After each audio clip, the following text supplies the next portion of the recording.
Hi, this is Paul and Ginger. Welcome to the first episode of SpringHaus Farm. In our first episode, we are going to talk about how we got to where we are today.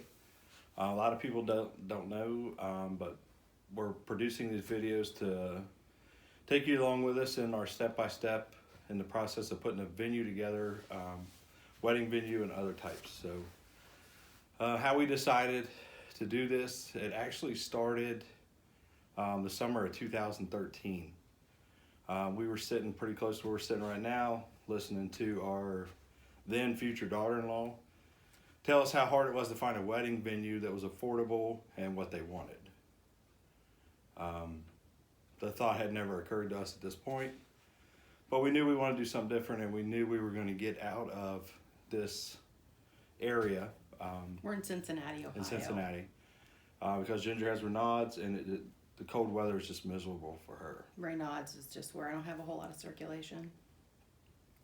I didn't think it was going to be that difficult to find a wedding venue and a good price. We thought, well, we went down to Florida and got married, and we did it all ourselves. It wasn't very expensive, so it shouldn't be that bad.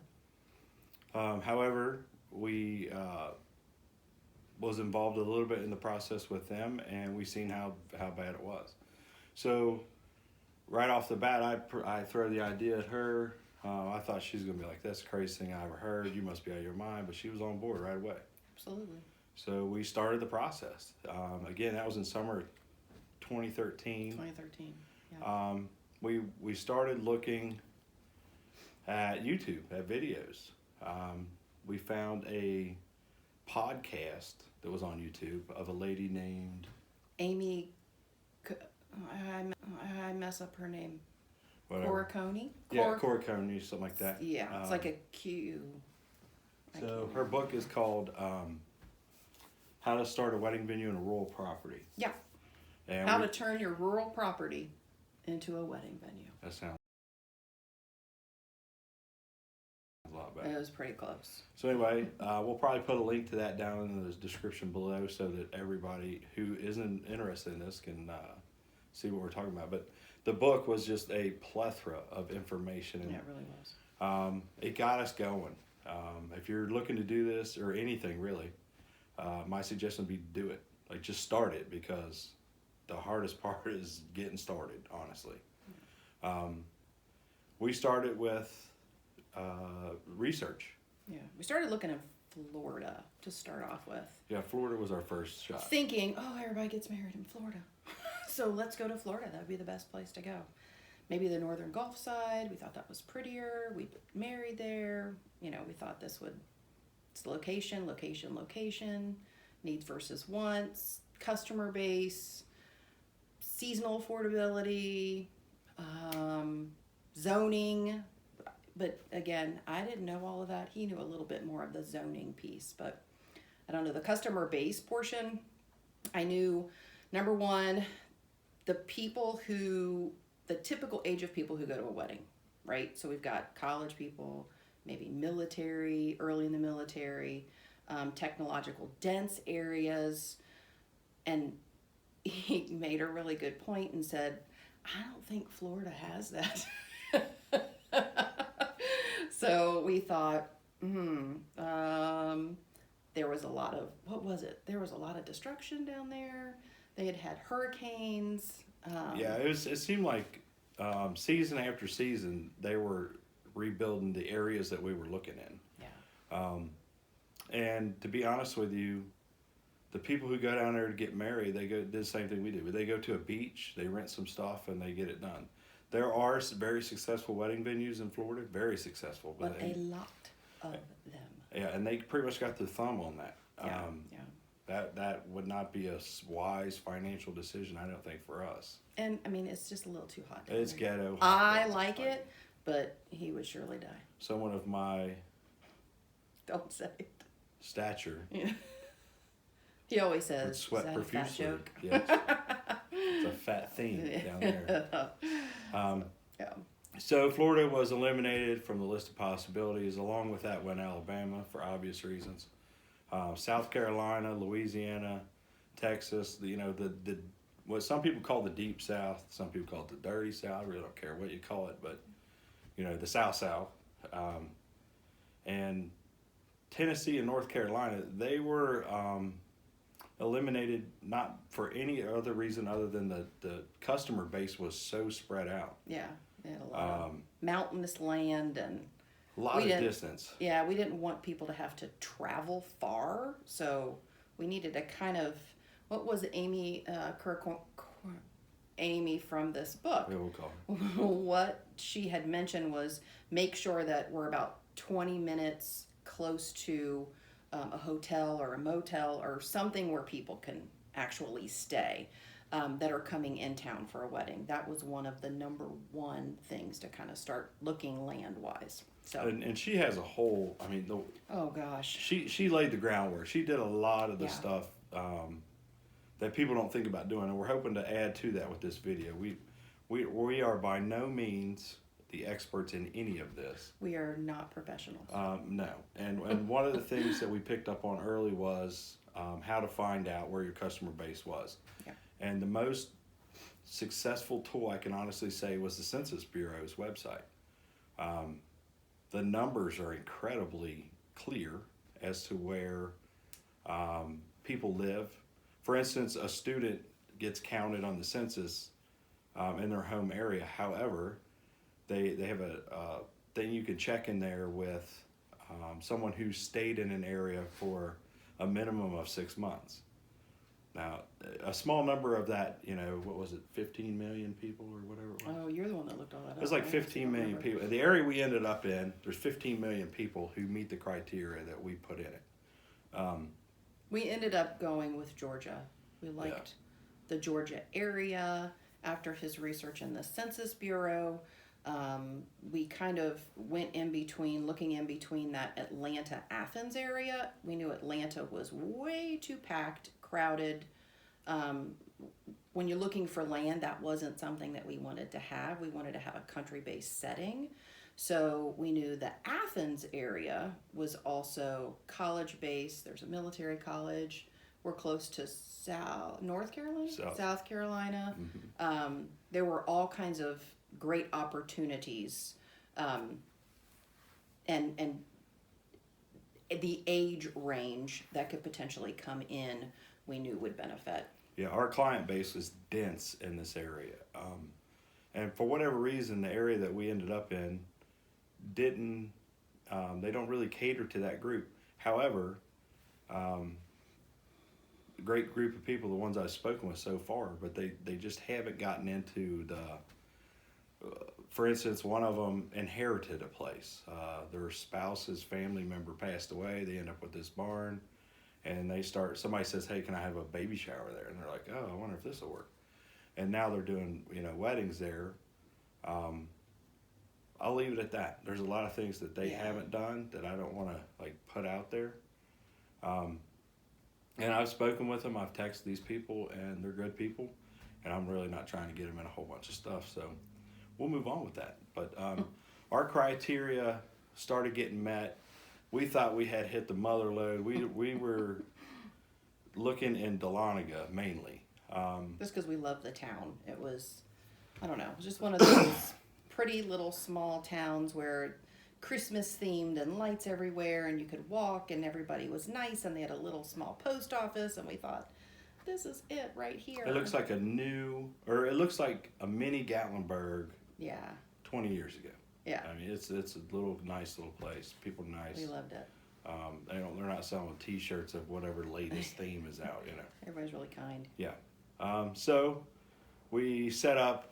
We literally spend. It's now 2018, summer of 2018, and I have spent. I could not even begin to guess the hours I spent online. Yeah. It was a lot. It was a lot. Yeah, looking through Craigslist, looking through realtors, looking through all these sites. And we knew the area we wanted to be in, so I was just like, hey, here's one that's in our price range. Oh my God, can you believe here's one?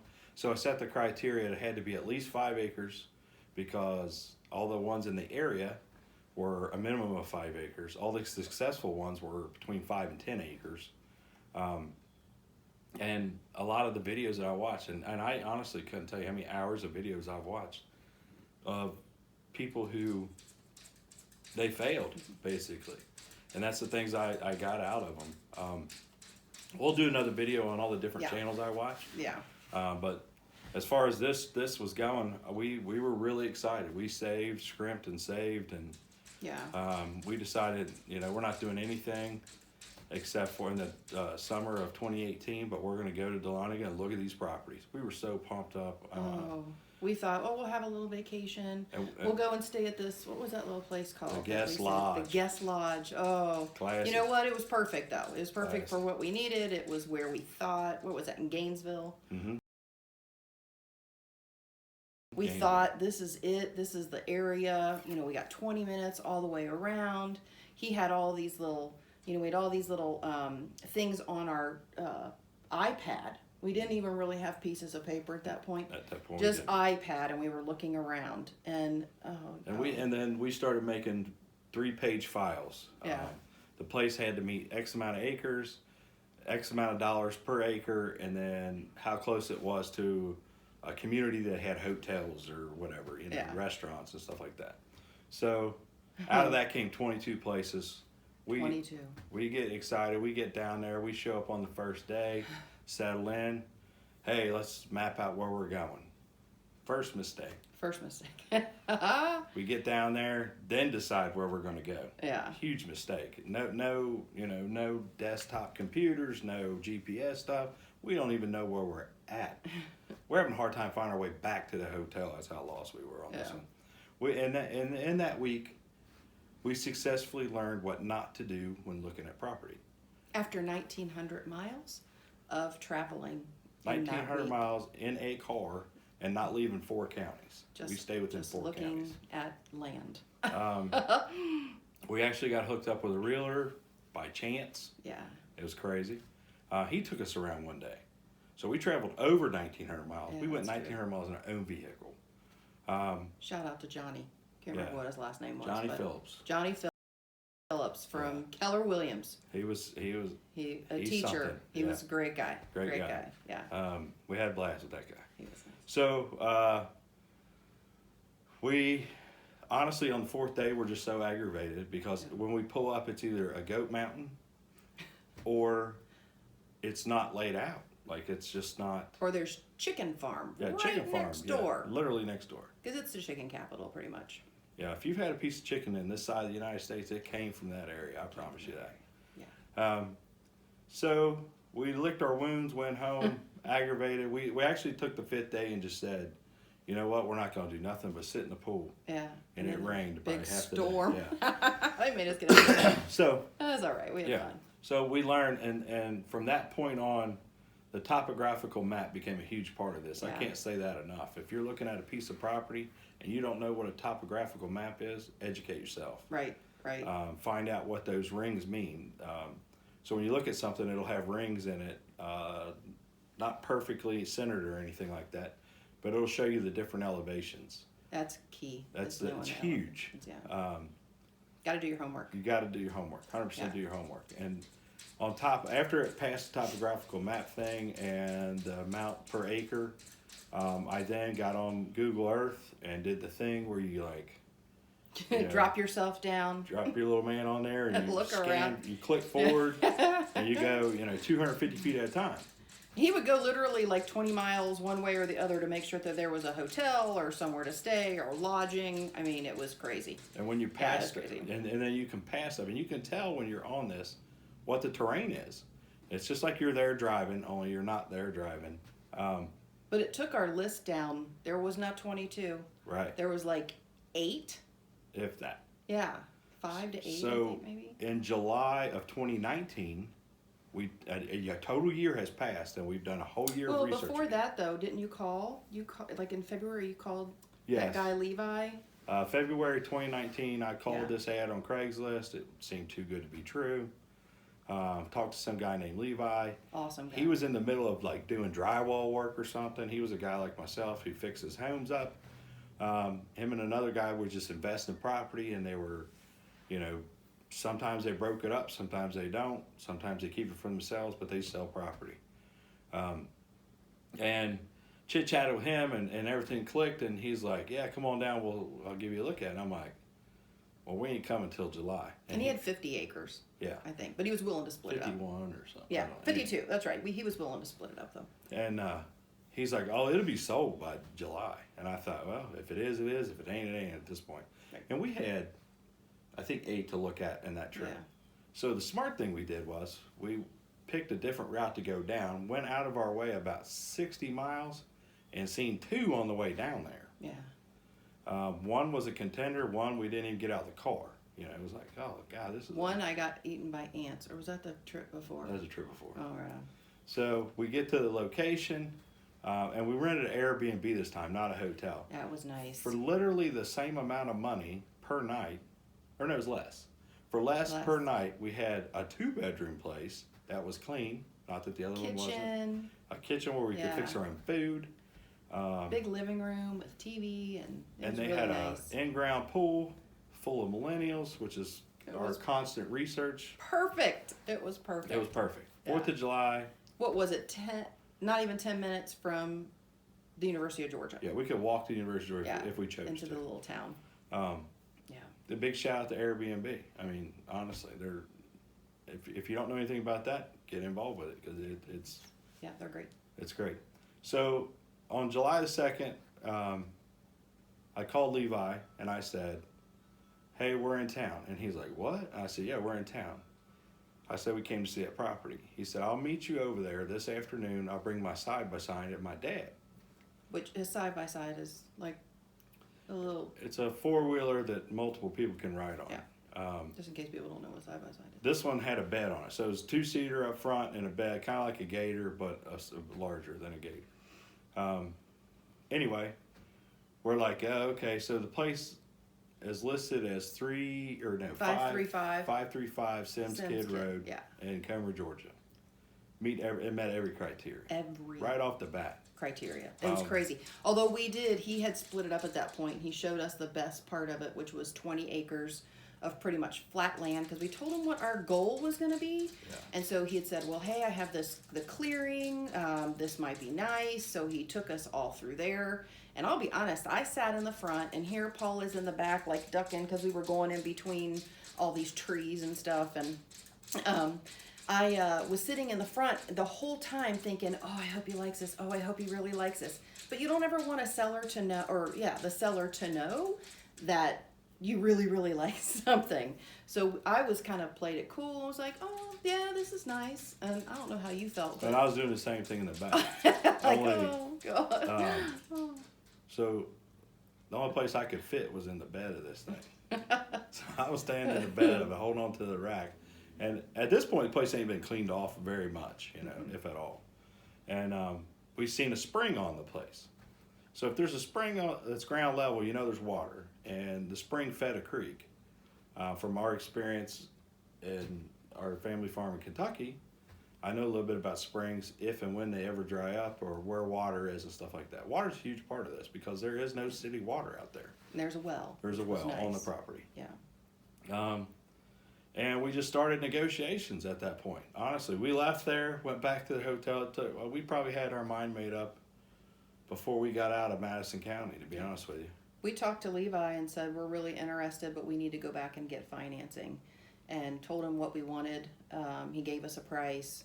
And, he was probably the most honest man I think I've ever met, because there were other people that were looking at the property, and he had already told them, hey, I'd already promised these people, a few days or, a month or whatever to get their financing under control, which, it takes a little time. We had to figure out what kind of financing we were going to do, but. And we were, at that point, we pretty much quit looking. We just stopped looking. We still had, I don't know. There was a few more. Maybe 2 or 3 more days to stay down there. And we were on the phone with the people up here saying, hey, we found this is what it is. And they're like, are you serious? And I had people call me as soon as Levi contacted one of his people down there that does financing, and we literally could have financed it with 0 down on a handshake as a farm property, and had it done that day. it didn't fall into the criteria we wanted it to meet for our financial goals. Right. Which that's a whole nother topic. But anyway,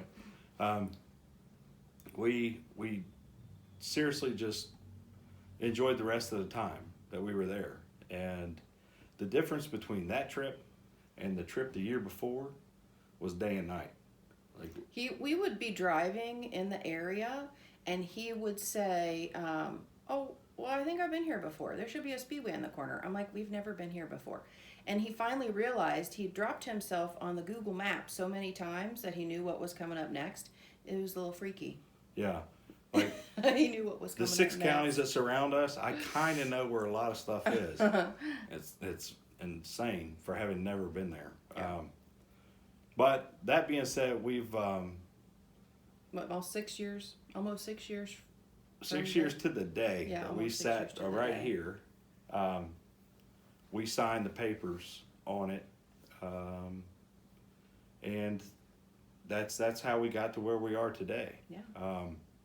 The upcoming videos are going to be more in depth on what we're doing at the place, at the property, how we picked the name. That's going to be coming up. Yeah. Um, I mean, we don't even know how many hours that he has spent doing research. We can't even count that.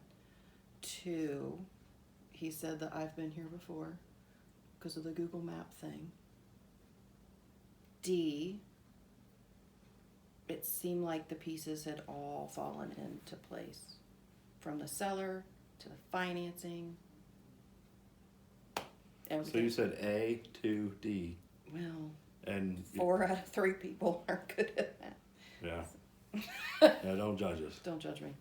All right. So thanks again. Thank you. Here's a couple outtakes to watch. Because there's going to 'Cause be I'm a sure lot there's of going to be those. some, Mm. and Yeah. we look forward to getting our second video out there. Yeah. So, Welcome to SpringHaus Farm. Thanks for watching.